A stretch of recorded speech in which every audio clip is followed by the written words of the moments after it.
There is a place like no other. A place of learning, of self-discovery, Of wonder. a place of refuge, of support, Of community. where everyone is welcome. donde todos están bienvenidos. A place that reaches beyond buildings.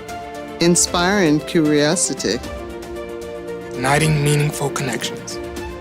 and setting dreams and futures in motion. It's a place beyond words.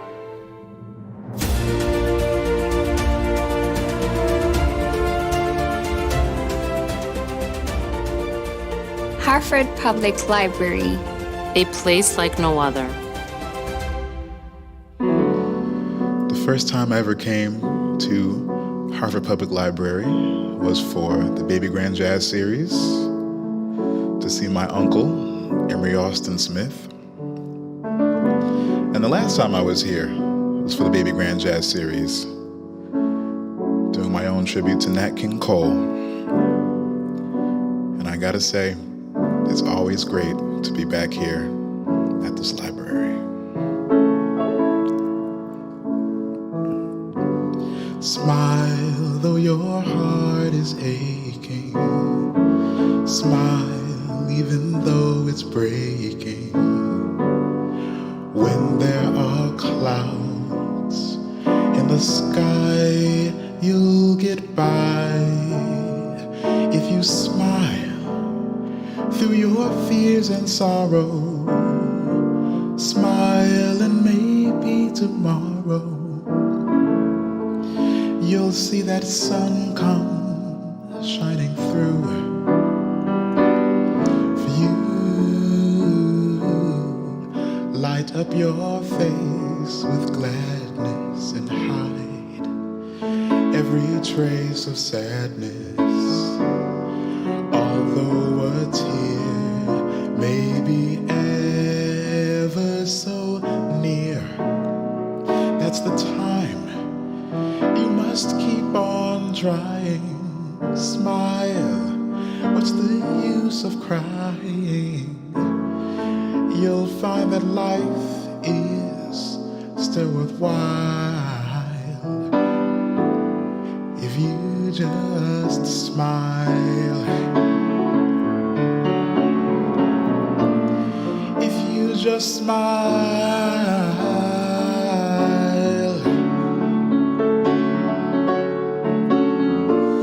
If you just smile. Smile.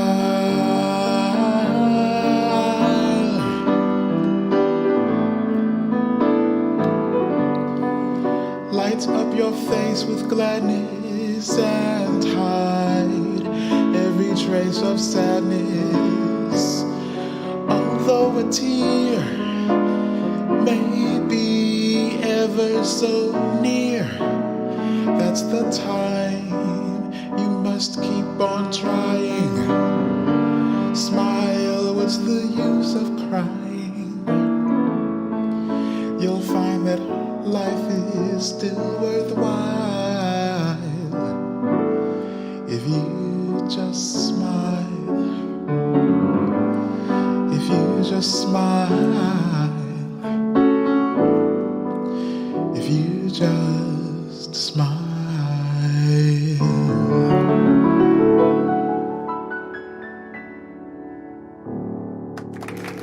Thank you, Oris. That was a beautiful performance. My pleasure. Welcome to Beyond Words 2020. Thank you for joining us for this very special event.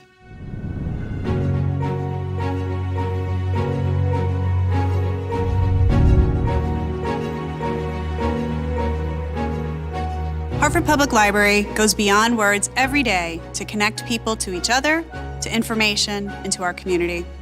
We are a library truly like no other, and you'll soon see why.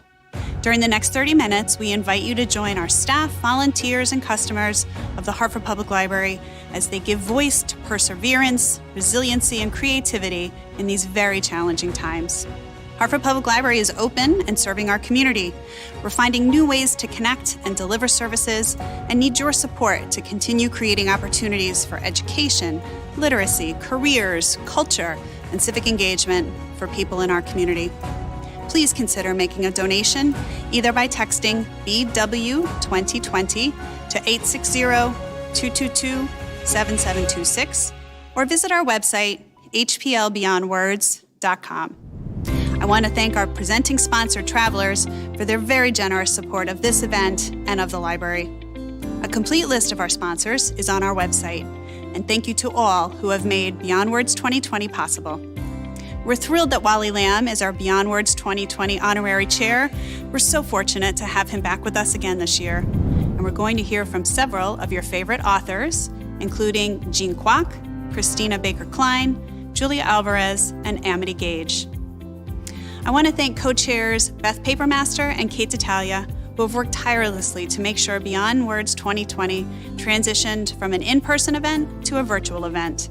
And thanks to the entire Beyond Words committee for their support and help. A shout out to our amazing board of directors and to the entire Hartford Public Library staff. They are the real reason Hartford Public Library is a place like no other. And of course to the team who worked on Beyond Words 2020 behind the scenes. That's it from me. I hope you enjoy our show. You'll want to stay for the entire time, it's only about a half an hour, for a message from a very special guest, the legendary Norman Lear. Hi, Wally. Hey, Bridget. We're so happy that you're back with us for Beyond Words 2020. Thank you. Wally Lamb is a great friend of Hartford Public Library and was the featured author at our very first Beyond Words event in 2016. Now, Wally, given today's incredibly stressful times, besides your books, do you have one or two titles or some authors you can recommend to people that are looking for something to read that might help them through a difficult time or address the topic of mental health? Yeah, I had an advance on this question, and it sent me to my bookshelves, and I brought along a couple of them. So this is Sharp. It's a memoir by David Fitzpatrick. He's a Middletown, Connecticut author, and he writes a memoir about his really harrowing mental illness that he eventually conquers. This book is not for the faint of heart, but I highly recommend it. I would also recommend On Earth, We're Briefly Gorgeous. It's an autobiographical novel by an immigrant from Vietnam, Ocean Vuong. And he's dealing with not only his immigrant experience, but a mother whose life has made her very angry and abusive. Part of the novel is set in the tobacco fields of Hartford, Connecticut. And finally, for those people who like graphic novels, I would recommend Sabrina. The author is, and artist is Nick Dernasso. And in this story, a young man who has a girlfriend has to deal with her sudden absence. Has she been abducted? Is she safe? Is she dead?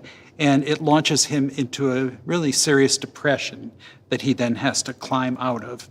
So those are just three of many, many that I could recommend. Thanks, Wally. That was really great. And now, let's get on with our show.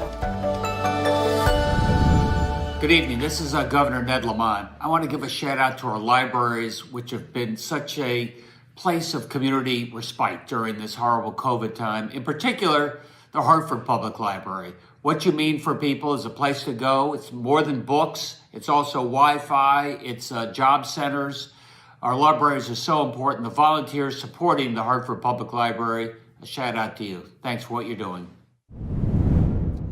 A #1 New York Times bestselling author of 8 novels.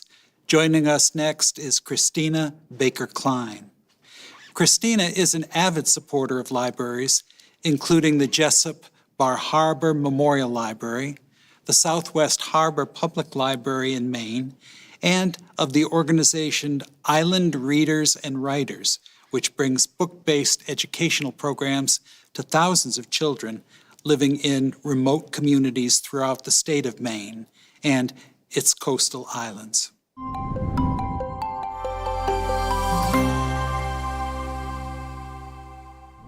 I want to tell you a little bit about what libraries mean to me. I'm descended from a long line of teachers on one side and mill workers on the other. For my mother, going to the library was as routine as going to church in her small North Carolina town. For my father, the first in his North Georgia family to attend university, stepping into a library for the first time as a college student, the first time, was a magic carpet ride to a world of wonder. As it had for my father, the library became a portal to a world beyond my imagining. Wherever my curiosity took me, I could find a book to satisfy it. Just as often, the opposite was true. I'd stumble on a story, a topic, a world I knew nothing about that led me in a direction I didn't anticipate. In the library, I learned to be guided by instinct, not certainty, to be open to ideas, to allow myself to be surprised. I learned that peace, quiet, and contemplation are all you need to let your imagination unfold. These early lessons have served me well as a writer. As I did when I was a child, I relished tracking down obscure or little-known stories and exploring my obsessions, guided only by a willingness to allow one thing to lead to the next. It's both gratifying and perhaps not surprising that my own children have enthusiastically embraced their family legacy. "Gotta go, Mom," my son Eli, a college junior, said at the end of our phone call last night. "Just stepped into the quiet room of the library. It's a no-phone zone, you know?" I know, I think. Good luck on your own magic carpet ride. Community outreach is one of the most important things here at the Hartford Public Library. And during the pandemic, it has been really challenging to stay connected to our well-loved community. So we started thinking of different ways to do that. And that is how La Bodeguita and I were able to connect. So I reached out to Xiaomi via social media, and I offered books to her from the library. I thought it would be a wonderful way to provide some kind of support to the families in need. Esta donación a través de Graciela, que ayudamos a casi 50 familias, fue muy importante para la bodeguita de la gente, ya que muchas mamitas, después de haber recibido esta donación de libros, nos contactaron otra vez pidiéndonos más libros porque se les fue muy útil para ellos, ya que los niños ya no podían ir a las escuelas, muchos niños no podían ni siquiera acceder al internet, ya que las familias quedaron sin trabajo. Entonces, most of the families that we have don't speak English, right? And most of the books that we got were actually in English, so the kids were actually going and reading to their moms. So it was kind of like a combined thing right there, right? We gave things for the kids to do, and the kids were actually helping their moms. Este gran proyecto que se unió a través de Graciela y de la biblioteca nos ha ayudado bastante, porque muchas mamitas están aprendiendo al menos el inglés básico a través de los niños. Entonces, yo como madre también me siento muy emocionada porque mi niño también se quedó en casa. Fue una gran ayuda para nosotros, ya que no sabemos el inglés como yo, por ejemplo. Entonces, estos libros nos han ayudado bastante, ¿no? Para este proyecto. We want to continue to be able to do this as best we can. And, who knows what can come of it. There's many programming opportunities that are available to us if we have the support so that we can continue giving.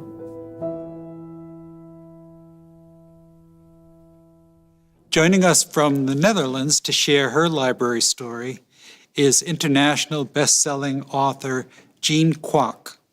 Inspired by deeply personal life events, her 3 novels, Girl in Translation, Mambo in Chinatown, and her latest novel, this one, Searching for Sylvie Lee, an instant New York Times bestseller, gives us a poignant window into the American immigrant experience.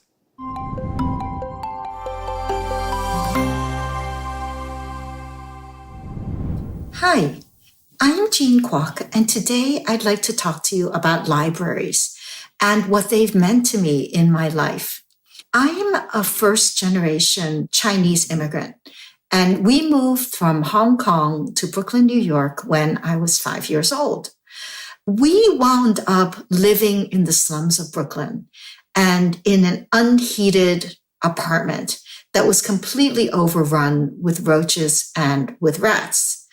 To make things even worse, my family started working in a clothing factory in Chinatown, and I went along with them to help, even though I started when I was only 5. I spent most of my childhood living in that apartment and working at the factory. So maybe you can imagine what my public library meant to me at that time in my life, because it was truly a refuge.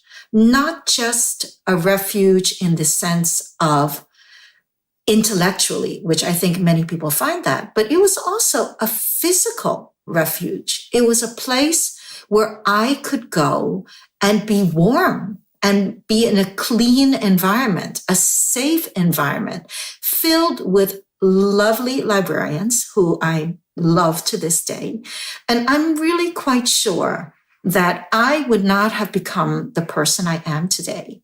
And I definitely would not have become a writer if there had not been a public library.